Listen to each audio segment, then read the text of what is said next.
The Cold War was one of the most dangerous, wasteful, and terrifying periods in human history. It killed tens of millions of people through proxy conflicts. It held the entire planet hostage under the threat of nuclear annihilation for 45 years. It consumed resources on a scale that is almost impossible to comprehend.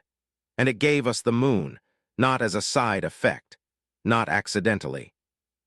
The moon landing, the single greatest achievement in the history of human exploration, was a direct and deliberate product of two superpowers trying to destroy each other.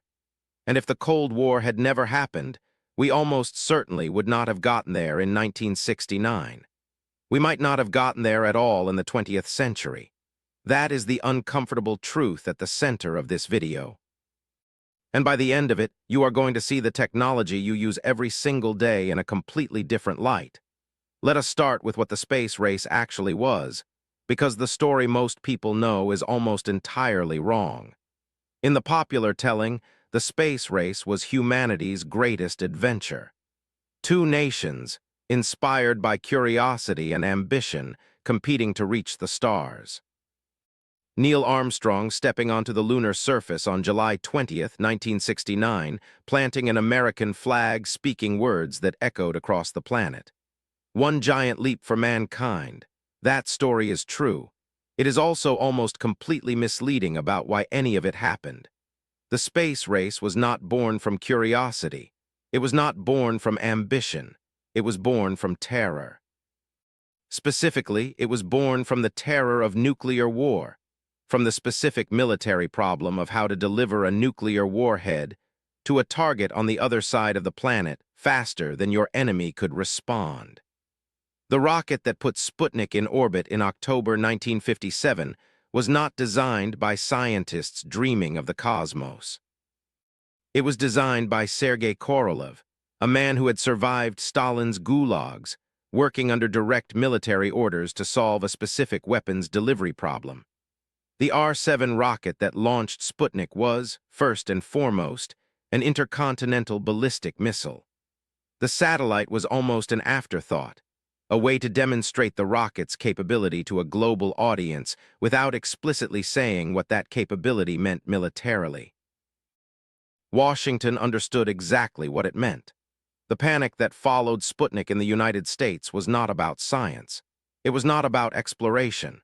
It was about the realization that the Soviet Union had just demonstrated it could deliver a nuclear weapon to any city in America within minutes, and that the United States had no comparable capability and no defense against it. NASA was created in 1958, not because Americans wanted to explore space. It was created because the United States military and political establishment had concluded that losing the high ground of near-Earth orbit to a hostile nuclear power was an existential threat that required an immediate, overwhelming, and very public response. John F. Kennedy's famous 1961 speech committing the United States to landing a man on the moon before the end of the decade was not a speech about exploration. Read the full context. Kennedy explicitly framed the moon program as a demonstration of American technological and military superiority over the Soviet Union. The moon was chosen specifically because it was dramatic enough to capture global attention and difficult enough that winning would prove American capability beyond any doubt. The entire Apollo program, the most expensive peacetime scientific project in American history to that point, was a weapons demonstration dressed up as exploration. Without the Cold War, none of the conditions that produced it exist. No Soviet threat means no Sputnik panic. No Sputnik panic means no political will to spend the equivalent of over $150 billion in today's money on a moon program. No moon program means no Apollo. No July 20th, 1969. No giant leap. Does humanity still reach space without the Cold War?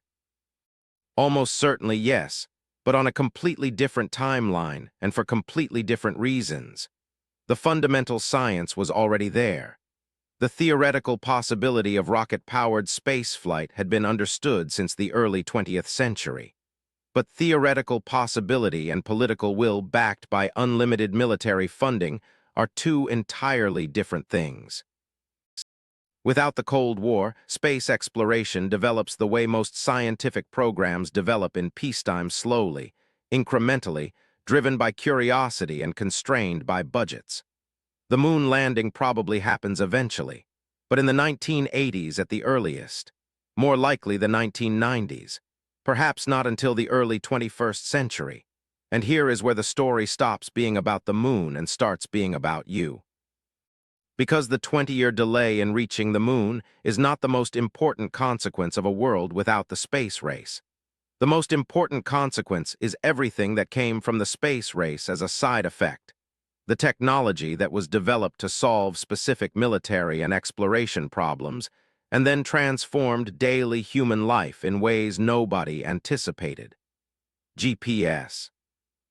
The global positioning system that tells your phone where you are right now, that guides aircraft and ships and autonomous vehicles, that underpins modern logistics and agriculture and emergency services, was developed by the United States military specifically to solve Cold War navigation problems.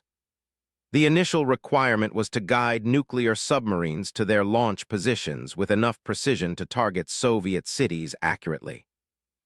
The civilian application that now runs in every smartphone on Earth was an afterthought that the military initially resisted sharing with the public.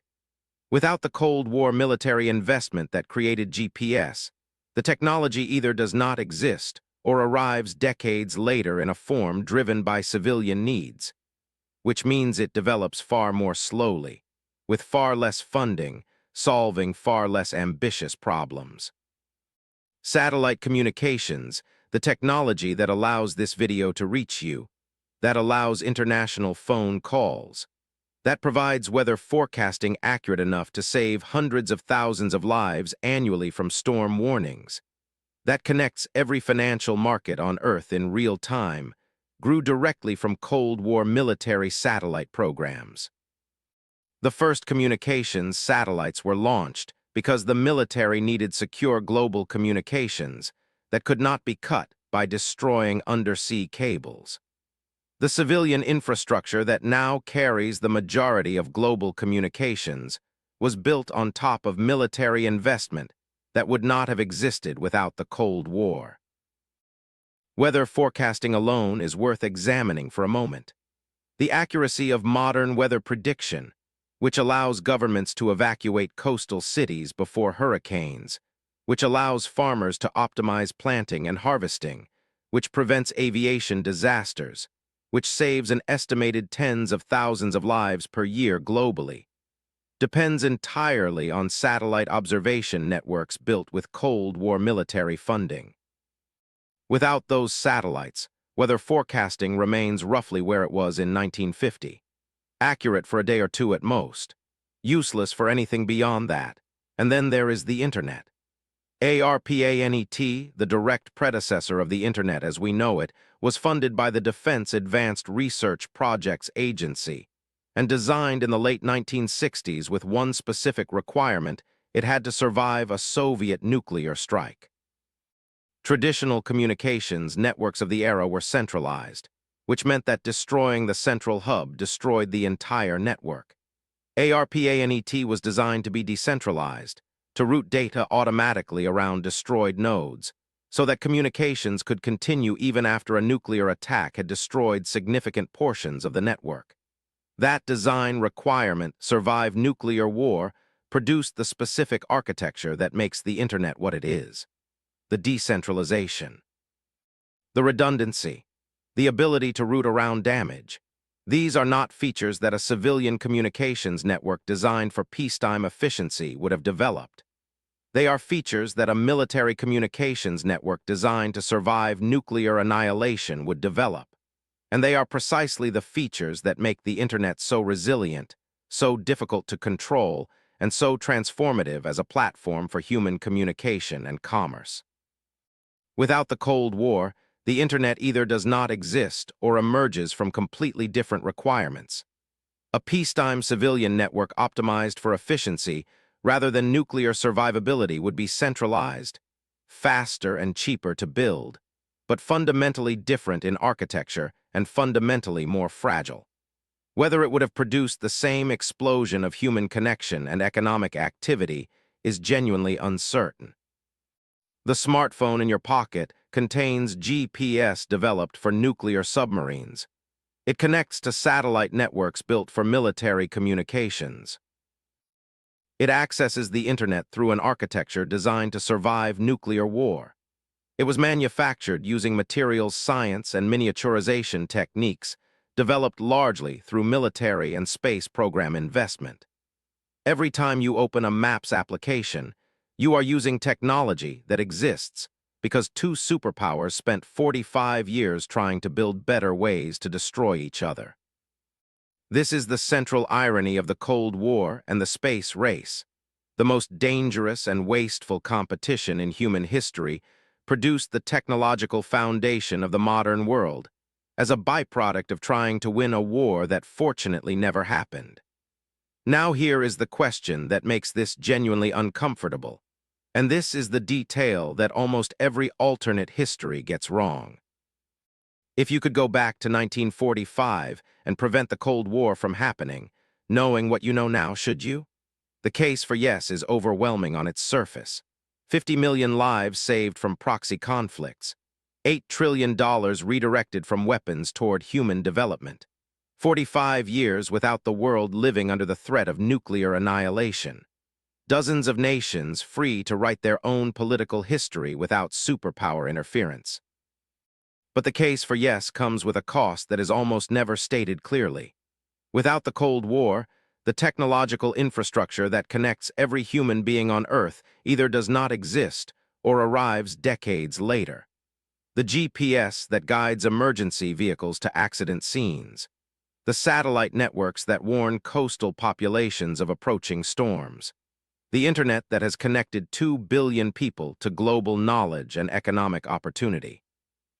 The medical research accelerated by computing power that grew from military investment.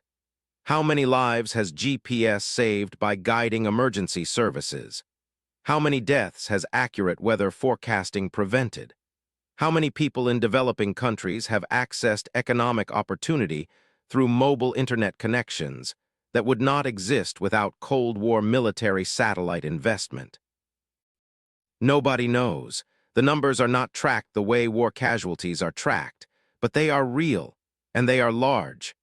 The Cold War killed tens of millions of people and accidentally saved an unknowable number of others through the technology it produced as a byproduct of trying to win. History does not offer clean trades. Every path through time has its own dead and its own saved. The question is never simply better or worse.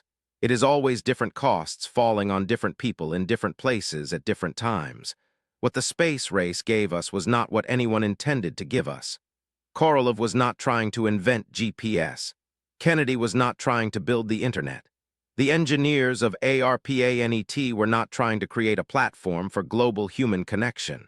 They were all trying to win a war. The technology that transformed human civilization was a side effect of that attempt. And here is the final question that this video has been building toward, one that matters not just historically, but right now, in the present moment. If the greatest technological leap in human history was a byproduct of military competition driven by existential fear, what does that tell us about how human civilization actually makes progress? Not the progress we plan, not the progress we intend. The progress that actually happens, that actually changes daily life for billions of people. The uncomfortable answer is that some of the most transformative human achievements have come not from peaceful cooperation and rational planning, but from fear, from competition, from the specific urgency that only exists when the alternative to winning is annihilation. That does not mean war is good. It does not mean the Cold War was worth its cost. 50 million people died in proxy conflicts that would not have happened without it. That is not a rounding error. Those were real human lives. But it does mean that the world without the Cold War, the world most people instinctively want when they think about alternate history, would be a world without the internet as we know it. Without GPS, without the satellite infrastructure that underpins modern global communication, Without the moon landing, that remains the single most watched television broadcast in human history, and that still, 50 years later, represents the furthest any human being has ever traveled from Earth. The Cold War gave us the moon. It gave us the internet. It gave us GPS and satellite communications and the technological nervous system of the modern world. And it killed 50 million people doing it. Both of those things are true simultaneously, and sitting with that contradiction rather than resolving it too quickly in either direction is the only honest way to think about what the 20th century actually was. The space race ended in 1972 with the last Apollo mission. But the technology it produced is still running, still connecting, still guiding, still saving lives in ways that the military engineers who built it never imagined and never intended. Every time you look up at the moon, still the only place beyond Earth where human beings have ever stood, you are looking at the product of the most dangerous competition in human history. A competition that almost ended civilization. A competition that accidentally built the world you live in. And if this video changed the way you see the technology in your hand right now, subscribe. Because the next question on this channel is even more uncomfortable than this one. And we are building it now. If you know someone who thinks the space race was just about exploration and national pride, send them this. The real story is stranger and darker and more important than the version they were taught.